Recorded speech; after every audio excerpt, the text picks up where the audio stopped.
would it be feasible for somebody like myself to drive around the world? And the answer slowly became yes.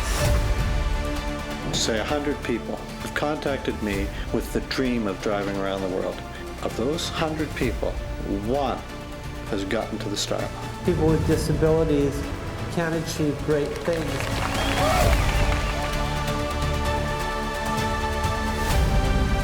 Mike needs a vehicle like that because it's who he is. He needs power, he needs strength, he needs speed. Yesterday was bar none the toughest driving I've ever done in my life. He'd collapse almost. Like, he'd be utterly exhausted. I'm physically beat, I'm emotionally wiped out. Whoever said driving around the world was easy.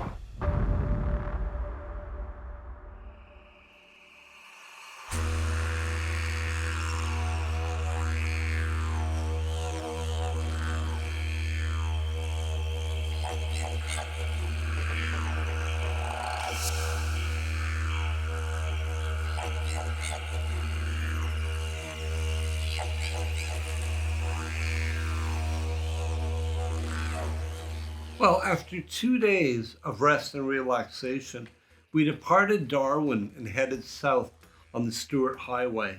We reached Alice Springs in the middle of the continent in the late afternoon after an 8.5-hour and 700-kilometer drive. Our first stop was to drop in on the headquarters of Australia's famous Royal Flying Doctors. There was a patient in Tennant Creek, which is about 350 miles north of here. We interviewed Barry, their head of communications, and learned much more about their unique and comprehensive service. They fly medical doctors all around this vast continent to treat medical emergencies. Listen, Barry, I'd like to thank you very much for taking your time and chatting to us. And I do wish you well. Keep up the great work, yeah.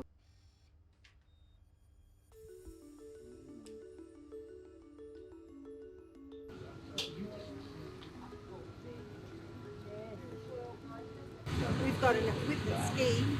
It's flat out buying. Our next stop was a visit with a very friendly and outgoing lady named Michelle. She was the executive director of the Alice Springs Disability Services. All tourist transport is not accessible. Oh, okay. She'd contracted polio just before the vaccinations were available, subsequently becoming a quadriplegic.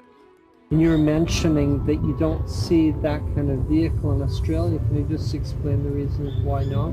We seem to have some difficulties in allowing those vehicles either to be developed. I'm not sure what the problem is, but certainly to import them hasn't been easy to do that. In our candid interview, I learned that their main issues were lack of accessibility, employment, education, and attendant care. These issues were similar to most Western organizations representing people with disabilities. Only in her case, she was fighting the fact that the government were directing the majority of their funding to the major urban centers, such as Sydney, Melbourne, and Brisbane. We're about 200k east of Ayers Rock, which everybody will know. It's nice smooth progress. We're cruising along at about 120 kilometers an hour. And I can say that and look the camera in the eye because there's no speed limit in Northern Territory.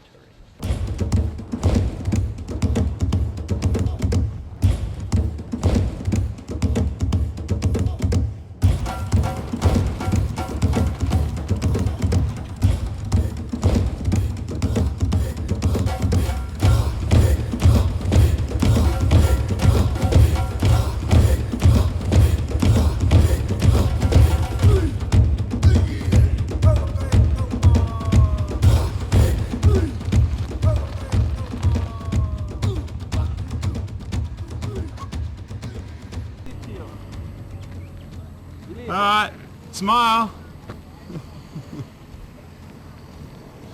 Cool. I had the guys help me as I wheeled up about 50 feet and perched myself on a ledge. Although I can't take credit for scaling Ayers Rock, at least I touched it with my chair and got a photo for posterity.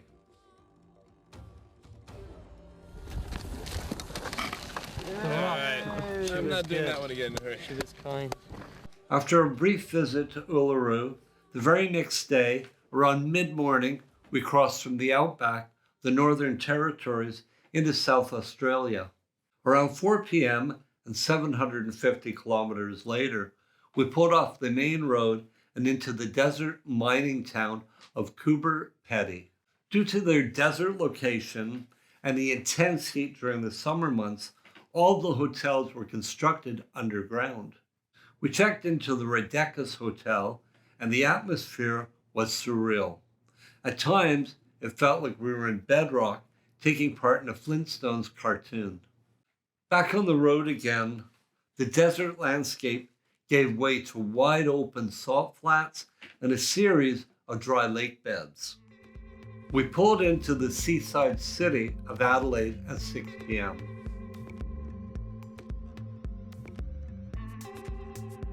Still a ways to go until our final destination of Sydney, we'd accomplished what very few Australians had ever done: drive around their own country.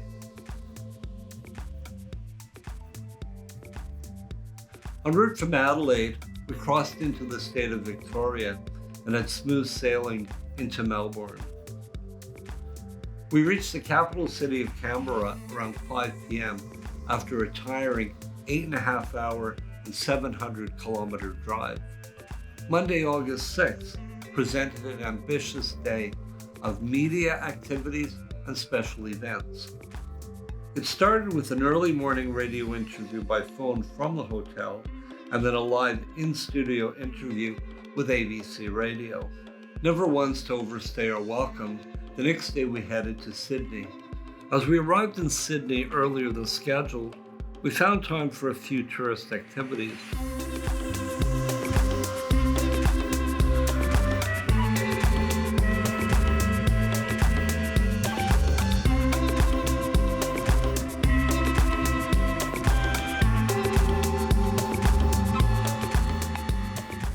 It gives me great pleasure to introduce Mike Nemesvary. Then it was off to the Canadian High Commission to take part in a check presentation from the High Commissioner, Jean Fournier. The event was attended by about 100 well-wishers, including High Commission staff, representatives from the Canadian Club, and television and newspapers recording the event. The significance about Sydney, apart from being a great city, we've seen a lot, is it really is the end of leg 3. I gave a 30-minute presentation address to the 150 attendees, receiving a standing ovation and tremendous positive feedback.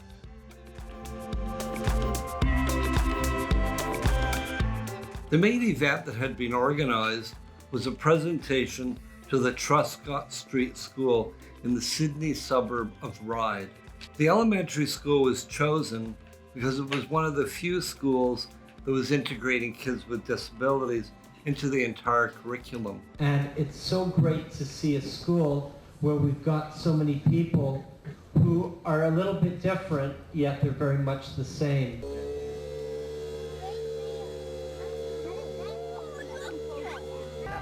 Okay, watch what Christine's gonna do now. She's gonna push forward. I geared my talk to the young audience by highlighting the importance of treating their fellow classmates with disabilities as equals.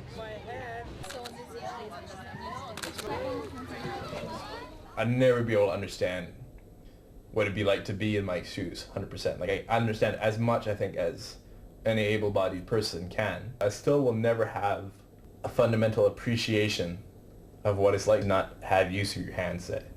I can try to imagine it. I've seen individuals, with a look on their eyes that's just been absolutely sparkling and in awe, and I've seen sort of that look of genuine hope, or maybe a spark. It's like, just hope. I think hope would be the best way of describing that. That it'll give hope to people. Not looking forward to the flight, huh?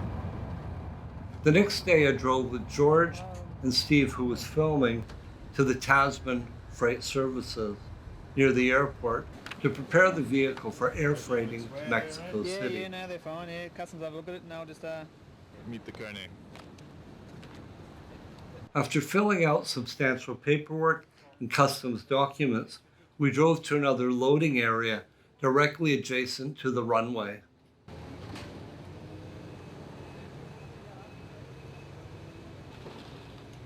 We then took to the task of preparing the beast for its first airplane trip, and with one last goodbye and good luck to the beast, we got an accessible taxi back to the hotel. Goodbye, truck.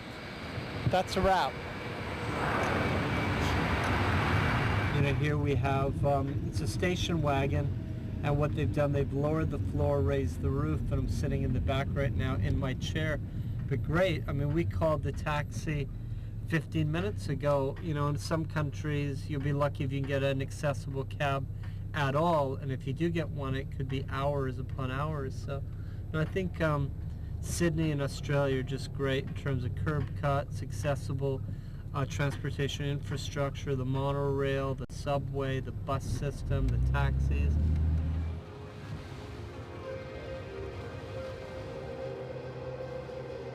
As we took off over beautiful Sydney Harbour, I reminisced about our Aussie adventure while settling in for the long and arduous 17-hour flight to Mexico City.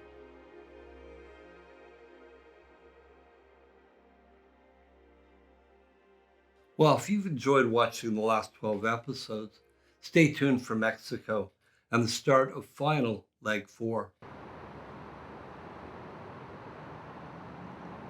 Other people have flown in and picked up their vehicle. I explained that yesterday. Yeah, but we have to have one way or the other, we have to drive the vehicle away today. Please remember that people with spinal cord injuries are suffering more than ever during this global pandemic. And this is the time that our 3 vital charities need your support. Please show you care and donate generously. Thank you for watching. Stay safe and see you further down the road as the challenge continues in Mexico.